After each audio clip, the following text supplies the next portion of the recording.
Good afternoon, everyone. I am Sudarshan Tyagarajan. I am making this presentation, as he introduced, on behalf of Dr.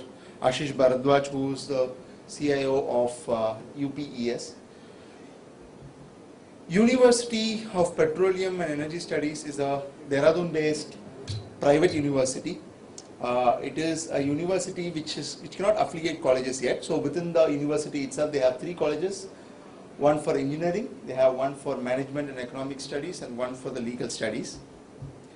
And this gives you an overview of the kind of accreditations and the recognitions that they have.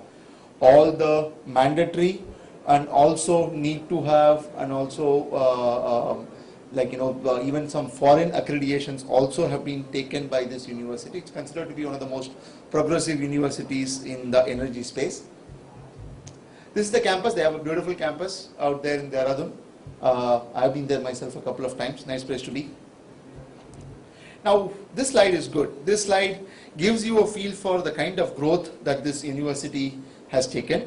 Within a span of about 10 years or less than 10 years, they have grown to a university that offers about 42 programs with about 300 faculties and about 5,000 students. And a lot of big players, tier 1 companies like the Accentures and IBMs and Go recruit there for energy related requirements. And they also get campus visits from ONGCs and the big oil companies as well. They were in a multi-location setup, Dehradun, Gurgaon, Rajahmundry and corporate in Delhi. But then due to a certain regulation that came up, a legislation that was passed in the parliament that deemed universities that are approved for a certain state can have campuses only in the state, which made them kind of merge the Gurgaon and Rajahmundry locations into Dehradun. And today's situation is they have Dehradun and corporate as 2 locations from where they operate. Now, in terms of what they need, the key thing for UPES type of a private university comes from student lifecycle management. This picture here depicts the student lifecycle management solution of SAP, which comes under the industry specific solution called for higher education and research.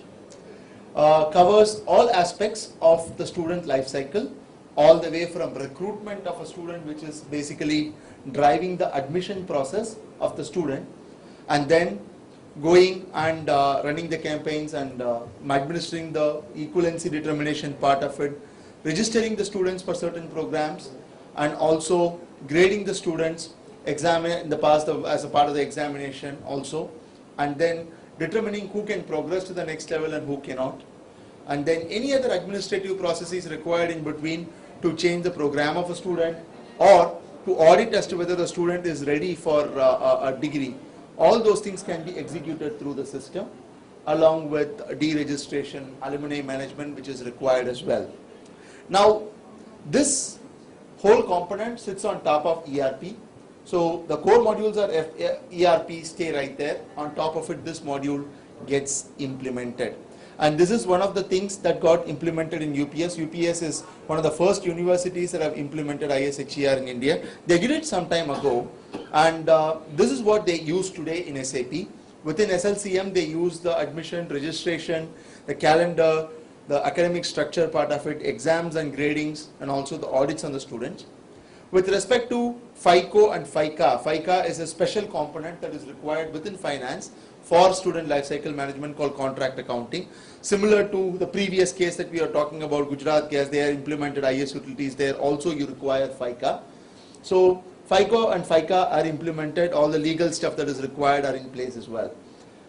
HCM is a piece that came on board subsequently. We will have a deep dive discussion around the HCM case study itself subsequently.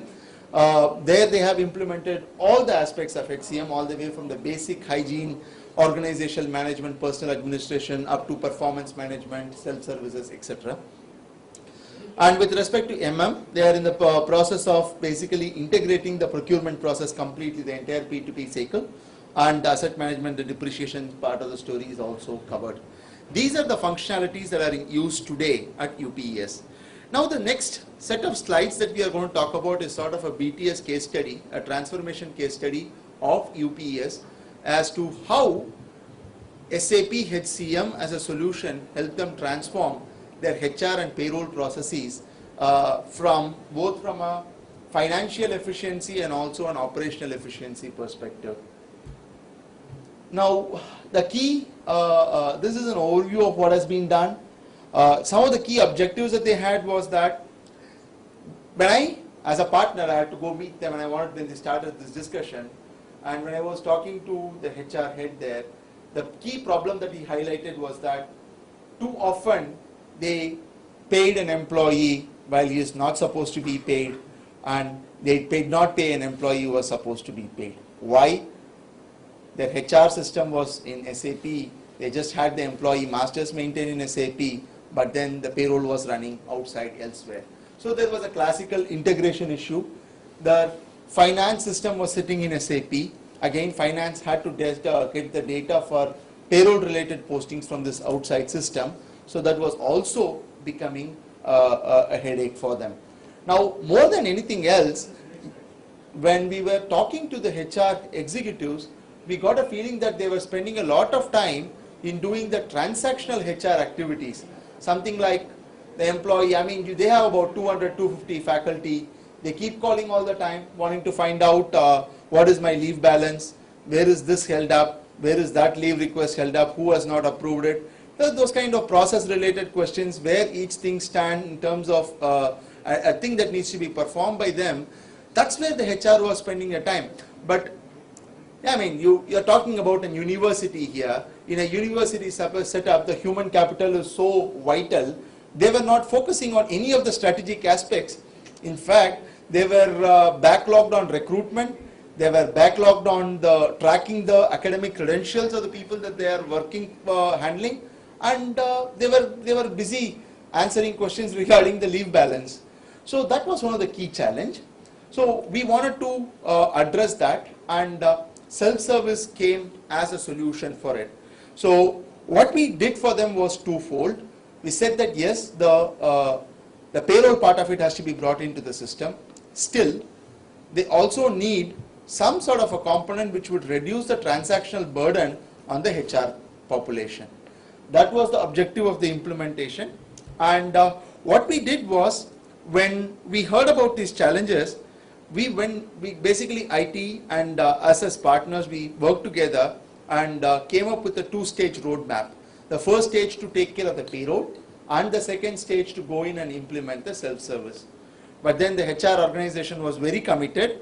They came back and they said that we want both of them in one go, implement both of them at the same time, which is also another methodology. Typically what organizations do is to take care of the transactional aspects first, get the system ready in terms of handling the basic stuff, and then subsequently go implement the self-service. Here they wanted both together, and that showed the eagerness in them in terms of having things taken care of from a HR payroll context. So that's exactly what we did. We basically went ahead and implemented a best practice based solution, where we took the template that was available from partners as us, and then we implemented that template for them along with self-services. Now, like with any other implementation, data poses a big challenge. That was another activity where they needed help. We kind of provided that support for them to kind of scrub the data, get the data in order, and have it uploaded accurately into the system. That was one of the key success factors, and that's why we could get done with that implementation with HR and payroll sensitive data so quickly. We did this whole implementation within a period of about 16 weeks, including the mandatory 3 to 4 weeks of hypercare or hand holding that was required after the go live. And some of the key benefits that were achieved out of this we measured over a period of 6 months since the time the project went live. They got about 56% reduction in payroll processing cycle time. They used to start processing their payroll about 15 days in the middle of the month. So that we reduced now. Now they are able to process payroll in about a couple of days. So we have reduced that significantly. 100% cost savings from insourcing of payroll services. They have literally halved the cost. So they have achieved significant cost savings from insourcing from where they used to pay per payroll check to an outside provider.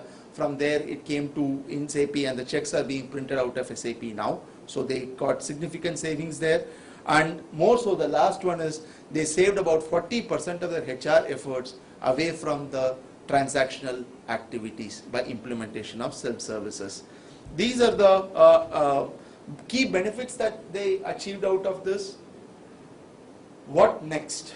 What next is basically now they have, as you saw in the overall picture, they pretty much have all the base components that they require for running the institution. Now the next step is to get the analytics out of SAP and also the mobility part of it enabled, because they have a campus coming up elsewhere in India as well, in the name of a different university. So they're going to have largely mobile population shuttling between these two universities maybe. So hence a mobility solution is also required for them. And obviously analytics is also important at this point of time, as over a period of 10 years they have gathered enough data for them to start looking at slicing and dicing data different ways and get some intelligent analytics out of it for them to kind of improve the student satisfaction levels and also the quality of the education that they provide to the students.